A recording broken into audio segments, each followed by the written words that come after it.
Salam jumpa para subscriber, penonton, dan sahabat channel YouTube Gea TV. Salam dari pinggiran. Video kali ini saya mengajak para sahabat channel YouTube Gea TV untuk belajar bersama-sama tentang aturan hukum tenaga kerja, di mana pengusaha dilarang oleh undang-undang untuk melakukan pemutusan hubungan kerja kepada pekerja buruh. Kali ini kita belajar bersama-sama di dalam Undang-Undang Tenaga Kerja yang saya ambil dari pasal 153 ayat 1 huruf C Undang-Undang Nomor 6 Tahun 2023 tentang Cipta Kerja. Ayat 1 demikian bunyinya. Pengusaha dilarang melakukan pemutusan hubungan kerja kepada pekerja buruh dengan alasan huruf C, menjalankan ibadah yang diperintahkan agamanya. Oke, jelas ya? Kita lanjutkan. Di Indonesia ada beberapa agama yang diakui oleh negara atau pemerintah. Yang pertama, agama Islam. Yang kedua, agama Kristen Katolik. Yang ketiga, agama Kristen Protestan. Yang keempat, agama Hindu. Yang kelima, agama Buddha. Dan yang terakhir, agama Konghucu. Oke? Kalau kita melihat lebih lanjut, di 6 agama yang diakui di Indonesia, maka kita temukan khususnya di agama Islam atau Muslim, ada ibadah wajib bagi yang mampu, yaitu ibadah haji. Yang pelaksanaan ibadah haji adalah setiap tahun sesuai dengan perhitungan kalender Islam yang disebut tahun Hijriah. Ibadah haji ini berlangsung selama 40 hari, yang hitungannya mulai dari berangkat dari Indonesia atau tanah air, selama berada di tanah suci, dan kembali lagi ke Indonesia atau ke tanah air. Ibadah lainnya adalah ibadah umroh selama kurang lebih 14 hari.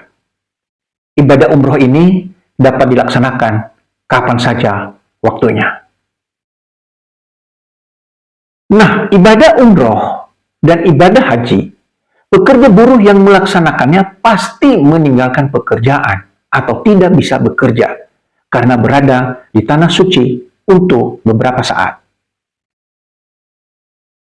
Pelaksanaan ibadah haji dan ibadah umroh, pemerintah kita mengatur secara khusus dengan menerbitkan beberapa peraturan perundang-undangan. Namun dalam materi ini, saya tidak menjelaskan akan hal itu. Selanjutnya, yang saya ketahui, ada juga kegiatan pergi ke Israel atau ke Yerusalem oleh saudara-saudara kita yang beragama Kristen. Apakah itu Kristen Katolik atau Kristen Protestan? Namun apabila kita pelajari ajaran agama Kristen, maka tidak ada ajaran demikian untuk datang ke Israel atau ke Yerusalem. Saya mohon maaf kepada para sahabat yang beragama Hindu, agama Buddha, dan agama Konghucu. Karena saya tidak bisa menjelaskan, karena saya kurang paham. Nah, agar dalam pelaksanaan ibadah yang diperintahkan oleh agamanya ini, untuk mencegah jangan sampai terjadi masalah atau perselisihan antara pengusaha dengan pekerja buruh, maka perlu diatur lebih lanjut dalam peraturan perusahaan atau perjanjian kerja bersama di masing-masing perusahaan. Oke? Jelas ya? Kalau mungkin para sahabat ada yang mungkin belum bisa memahami dalam penyusunan ini, bisa menghubungi saya dan akan saya bantu. Yang perlu diketahui, bahwa apabila ada pekerja buruh yang melaksanakan ibadah yang diperintahkan agamanya, pengusaha wajib membayar upah. Hal ini ditegaskan dalam pasal 93 ayat 2 huruf E Undang-Undang Nomor 13 Tahun 2003 sebagai berikut. Ketentuan sebagaimana dimaksud dalam ayat 1 tidak berlaku, dan pengusaha wajib membayar upah apabila huruf E, pekerja buruh tidak dapat melakukan pekerjaannya karena menjalankan ibadah yang diperintahkan agamanya. Oke, ini sudah cukup jelas. Kita tinggalkan pasal 153 ayat 1 huruf C. Kita lanjut ke pasal 153 ayat 1 huruf D. Bunyinya demikian. Pengusaha dilarang melakukan pemutusan hubungan kerja kepada pekerja buruh dengan alasan huruf D, menikah. Ya, pengusaha dilarang melakukan pemutusan hubungan kerja kepada pekerja buruh dengan alasan menikah. Bahkan, pengusaha wajib membayarkan upah kepada pekerja buruh yang menikah. Sebagaimana ketentuan pasal 93 ayat 2 huruf C dan ayat 4 huruf A Undang-Undang Nomor 13 Tahun 2003, demikian bunyinya. Ketentuan sebagaimana dimaksud dalam 1 tidak berlaku dan pengusaha wajib membayar upah apabila huruf C, pekerja buruh tidak masuk kerja karena pekerja buruh menikah, dan ada seterusnya, tapi kita hanya membatasi sampai menikah. Lanjut ayat keempat huruf A, demikian bunyinya. Upah yang dibayarkan kepada pekerja buruh yang tidak masuk bekerja sebagaimana dimaksud dalam ayat 2 huruf C sebagai berikut. A. Pekerja buruh menikah dibayar untuk selama 3 hari. Oke, aturan hukumnya ini cukup jelas dan tidak ada masalah.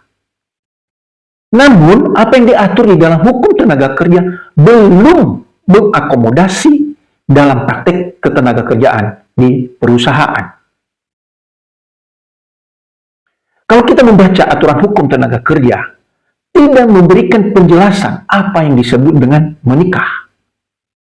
Dalam benak pikiran kita, menikah itu pekerja yang statusnya bujangan, single alias belum pernah menikah.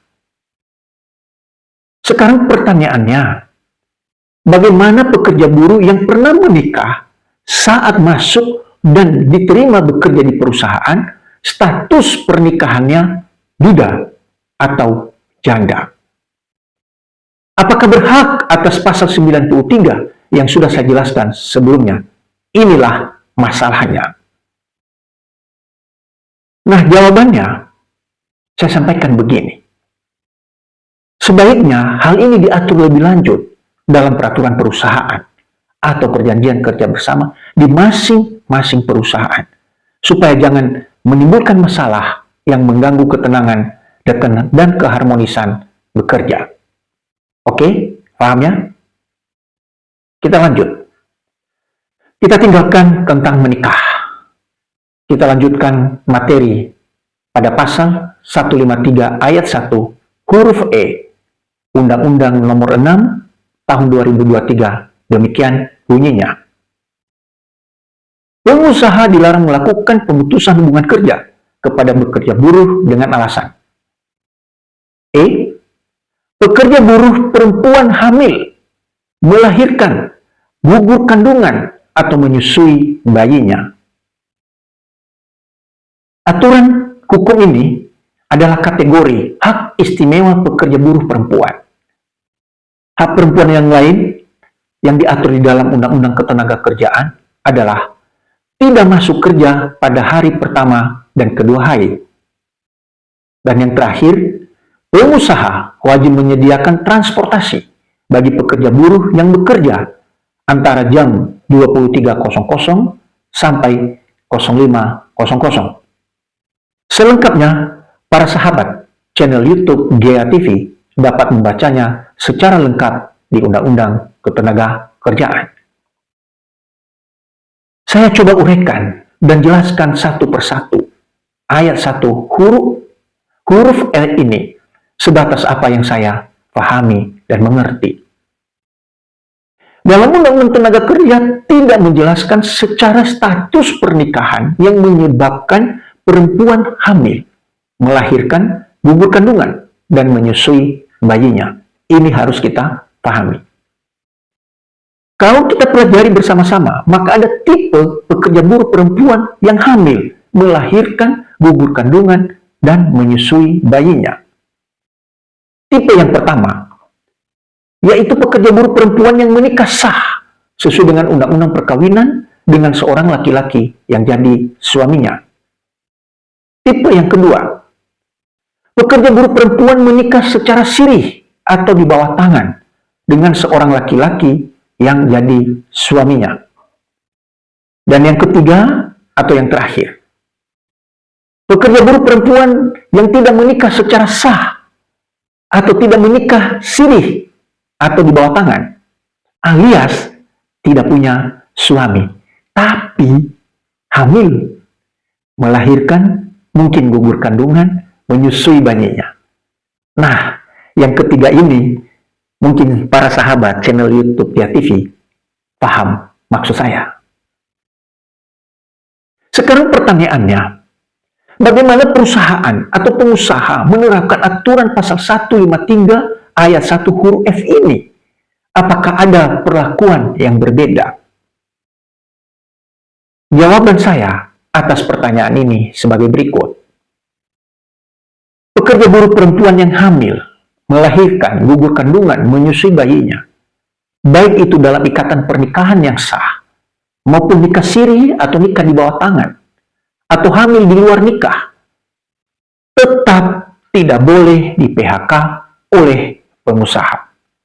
Pekerja buruh perempuan yang hamilnya gara-gara siapa, tetap tidak boleh di PHK. Ingat, aturan hukum mengatur memang demikian. Oke, ini cukup jelas. Saya lanjutkan. Pekerja buruh perempuan yang hamil sudah pasti melahirkan atau gugur kandungan. Pasal 82 Undang-Undang Nomor 13 Tahun 2003 mengatur istirahat melahirkan dan gugur kandungan, dan pasal 93 ayat 2 huruf G, pengusaha wajib membayar upah. Demikian aturan hukumnya. Saya bacakan. Pasal 82 ayat 1. Pekerja buruh perempuan berhak memperoleh istirahat selama 1,5 bulan sebelum saat melahirkan anak dan 1,5 bulan sesudah melahirkan menurut perhitungan dokter kandungan atau bidan. Ayat 2. Pekerja buruh perempuan yang mengalami keguguran kandungan berhak memperoleh istirahat 1,5 bulan atau sesuai dengan surat keterangan dokter kandungan atau bidan. Pasal 93 ayat 2. Ketentuan sebagaimana dimaksud dalam ayat 1 tidak berlaku dan pengusaha wajib membayar upah. Huruf G, pekerja buruh melaksanakan hak istirahat. Oke, jelas ya? Saya lanjutkan. Dalam penjelasan pasal 82 ayat 1 tentang istirahat 1 bulan sebelum melahirkan. Dalam penjelasan pasal 82 ayat 1 tentang istirahat 1,5 bulan sebelum melahirkan dan 1,5 bulan setelah melahirkan, jadi total 3 bulan, memberikan penjelasan sebagai berikut. Lamanya istirahat dapat diperpanjang berdasarkan surat keterangan dokter kandungan atau bidan, baik sebelum maupun setelah melahirkan. Kenapa demikian? Menurut saya, kemungkinan ada masalah di kondisi kesehatan, baik kondisi kesehatan pekerja buruh perempuan yang melahirkan, maupun kondisi kesehatan bayi yang dilahirkannya. Oke, ini cukup jelas ya, dan mungkin bisa dimodifikasi di perusahaan masing-masing. Saya lanjutkan. Setelah melahirkan, pekerja buruh perempuan pastilah menyusui bayinya. oleh karena hak istirahat melahirkan sudah habis dan harus bekerja kembali, maka aturan hukum tenaga kerja mengatur lebih lanjut, yaitu di pasal 83 Undang-Undang Nomor 13 Tahun 2003 sebagai berikut.